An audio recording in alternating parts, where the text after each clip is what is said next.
Yeah, Pierce, OpenNote, actually really a good custodial payment processor. Got all, all the things that you need in there, and uh, it's very good. So we're joined back by Mr. MadBitcoins. Hey, how's it How are going? you? Looks like Rico's in the chat. How's it going, Rico? Shout out. Been a long time. Hung out in Latvia last time. He's probably in Paris, though. Paris is very nice. I like Paris. This is nice. Well, bunch of stuff happening. Huh? Bunch of stuff happening in Paris. Apparently, it's horrible to park in Paris. I never had a car there, so it's all good for me. I walked around, took the bus and the trains and the what have you. But yeah, things are hot in Barcelona. They're rioting in the streets. In Catalonia, they want independence from Spain. Things are hot in Hong Kong. They're starting to ask for independence from China. Again, pretty serious. Well, it's hot all over the And place. it sounds like you've got a speech coming up. What time is your speech this afternoon, Max? I think it's at 5. Okay. It's in like, what, 3 hours, 2 hours? You have to do the math. 1 5 hour. is like 1,700 hours. 1700. Yeah, Oh yeah, right. We switched to 1700. universal time. We switched to universal military time from now on. So I mean, I could check my watch, but it'll say the same thing, that it's 14:43 in Germany, in Berlin. And yeah, I don't know. I was walking around out there looking for people to interview. No one seemed wanted to talk to me or look at me. Just pull them in, get a last. They're into the speeches. I never understand. They're so into the speeches. Like they traveled all this way to watch the speeches. I saw some people that were interested. Elise Killian was out there. I think that's how you say her name. She's the VC. She's very cool. Follow her on Twitter. Haven't seen her in a while. Actually, probably the last time I saw her was when I was in Paris 2 years ago. So pretty cool. She was going to come by. I don't think anyone can find this room. We're at a disadvantage. We don't really have like a person outside. Our person who's outside is in Derby or somewhere in the UK, somewhere in the United Kingdom, in Middlesworth or Bristol or Langsam Falls or one of those places. But yeah, so we don't really have a big crew. It's like you and me, and then I get tired and I want to go eat. So what does the message say? I'm inviting people to come. I did that. I did it on Twitter. I had an open invite. I was like, anyone can come. Yeah, and no one came. And then the Lightning guys, they're so funny. They came in here and they had a big talk about how they're all worried because suddenly they realized that stage 2 won't be filmed because my friend's not well, so he couldn't be here. And suddenly it's really important to them. Before, not so much, but now important. And I told them, I was like, you can come through here and do interviews about your projects. He's like, no, we'd rather do it on a live stream that no one will watch. I was like, oh, that's confusing. Why wouldn't you want to talk about it twice or more in general? And a whole mass communicating thing. You want to talk to like more than one person at a time. But it's fun too. Come on in. Come on in. Yes, oh, you opened the door. Come on, you did. You opened the door for a reason. For a battery. No, I still do not. I have not found one yet. I've looked everywhere. I've asked everyone. Hey, Simon. Probably shouldn't shout in the microphone. I'm sorry for that. The other one? Is he going to come? There are some people outside. Someone. The other one. Oh. No, Pierre, I haven't found one yet. Still, I've asked everyone. No batteries. No batteries. Which is a shame. We'll see you later, man. See you around. So yeah, right outside this door, there's people that allegedly work on Lightning. They're allegedly interested in Bitcoin, but they're not interested in being on the internet and talking to you, my good friends in the audience. They're very shy at the Lightning conference. I saw some of the MC work earlier. It was pretty tough. It was like, and now here's our next guest. That was it. Oh, well, that is very good. That is very good. I mean, yeah, that's like 4 words. That's all. It's like the bare minimum, but definitely the minimum. So. Well, you know what? Let me jump out really quickly to get people in. All right. Put me in charge. Piers, I'll be back. Have fun with MadBitcoins. All right. See what's going on in the news, people. Obviously, the big news I've just been reading on Twitter is that the Houston Astros are going to the World Series.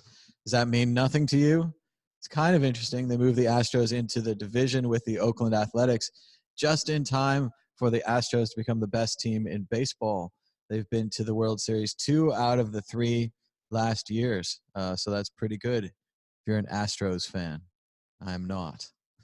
I don't care. It's funny that the pitchers that are playing for the Astros are mainly from the Detroit Tigers, so I already hate them. They were beating my friends, the A's. So say hello in the chat. Otherwise, we're just going to go through some news. Brexit vote postponed. That's not good. Trump withdraws his Florida hotel as the host of the G7 summit. That's interesting. He was really straightforward about it before. He's like, yeah, I'm just straight up corrupt and you should stay at my hotel. Rico's got a question. Rico says, question, do you think Lightning will be a state-backed standard payway for the adoption of BTC as a Bitcoin standard comes into play versus on-chain transactions? I'm not sure what state-backed would do with it. I do think, I mean, people have talked today, they were talking about potential to make money on the Lightning Network, and this idea that if you ran an efficient Lightning transaction hub, you could actually make money. So this, unlike a Bitcoin node where you basically never make money, or Bitcoin mining where you do make money, if you run a Lightning node, you could actually be paid if you ran an efficient node. So I thought that was interesting.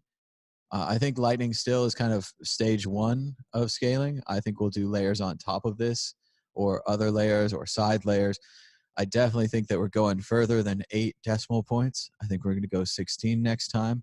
And all the people who are, we can't do decimal points, like, it's going to happen anyway. We're just going to need more Satoshis and more sub-Satoshis and other things like that.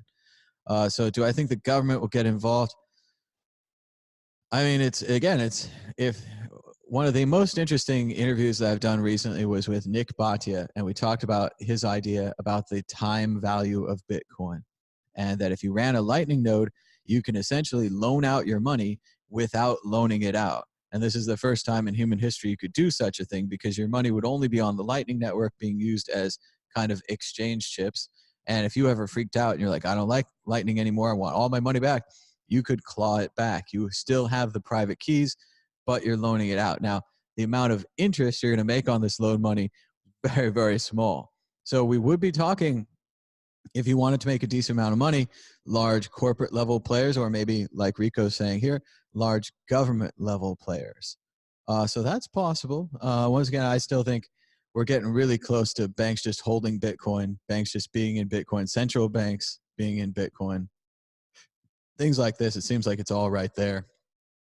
In fact, I wouldn't be surprised if they're already buying Bitcoin in secret and holding it just as a backup plan, as a strategy. Rico says, is Lightning an attack on Bitcoin? And yeah, it would be better to debate when I have more people here. But no, I don't think it is. I mean, I can see how the libertarians and the Bitcoin standard vision people, or whatever they are, Satoshi's vision, I could see how they could see that. And when you start seeing everything in the world as an attack, it's easy to say, oh, this is an attack, that's an attack. But again, I think it's an upgrade. I think it's a software issue. And since SegWit, things have gotten better, and I think things are going to keep getting better. Excuse me. Trying to talk too much. Let's see what kind of water bottle situations we have here. In Germany and Europe in general, they don't have very big water bottles. So this, I don't even know how many ounces it is, milliliters, whatever. But anyway, having some water. But yeah, we're hanging out here in the Lightning Conference. We're ready to interview anybody. We always love it if they bring us speakers from the speeches, but like I say, they have 5-10 people surrounding them afterwards, and then they want to talk to those people. All right, Rico's got a good question, keeping it going here. Thanks, Rico. He says, which is your favorite conference so far? So I've been on the road maybe 3 or 4 weeks now. This is pretty much my 3rd conference. I started out at HCPP in Prague. That conference, it's tough not to say it's my favorite because I've been there 3 times. So I feel pretty comfortable there. Got to do some really nice interviews with some people for the 3rd time, which I thought was just really great. And when I get home, I can't wait to edit them out. And then I'm going to make some new playlists. I don't know if you guys have looked lately, but if you look on World Crypto Network playlists. We've got a couple of playlists I made called like WCN Spotlight. And I got all the interviews with Peter Todd and put them there. I got all the interviews with Adam Back. I put them in there. And now I'm going to have to go back and get my interviews with Crypto Hippie and my interviews with Smuggler because we've done it 3 years in a row. So I thought that was super fun. And it's a friendly conference. It's good to go back there. After that, had a nice time in Budapest on my way to Romania for the first Transylvania Crypto Conference. And it was a really good conference. They let me MC. If you guys go watch the live stream of that, I think you'll get a real kick out of it. I made little speeches. I quoted my favorite movies, threw in some Shakespeare. At the end, I'm pretty sure I read an Auden poem, the whole thing.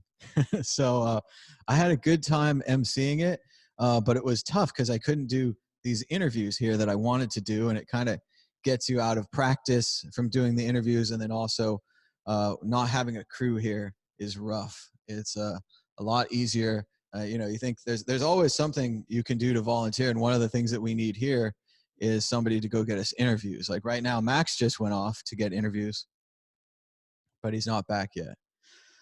So the Transylvania conference was 3 days. So that was a little long, especially to be emceeing and trying to do the interviews. So it was a little tiring. And then this one's been a little tiring. There's a giant room of people over there, like 300 people. It's really packed, but none of them seem to want to come over here to do interviews. And like I said, we don't have that many people to go get us people. So we might not be delivering the greatest content here. I wish we had better. And it's a bummer that Ryan got sick. Ryan was ready to go today, but he was not ready to go last night. He was well sick, and he couldn't do his cool live streams. And once again, people really, they really underappreciate the live streamers sometimes. And when Ryan was sick, they didn't have any other backup plan, and they barely cobbled something together. And it's you got to appreciate your people. And I know he's sick and he's not well, and it's too bad. But and then they're coming down here asking me if I had more cameras, and it's like, no, I have the cameras that I brought, the cameras that I use for the work I do. That's all I have.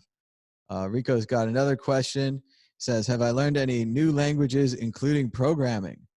I haven't really learned programming in a while. I did, obviously, I learned on basic programming and logo, things like that. C++, they tried to teach me in school. And then eventually I got really interested in PHP and MySQL. I had a great time building some blogging software, building some movie database software. When I had a concrete problem to work on, I was able to fix it and understand programming. But when I had an abstract problem, I didn't know why I was doing it. I couldn't focus on it. And it just got too complicated. So no programming languages.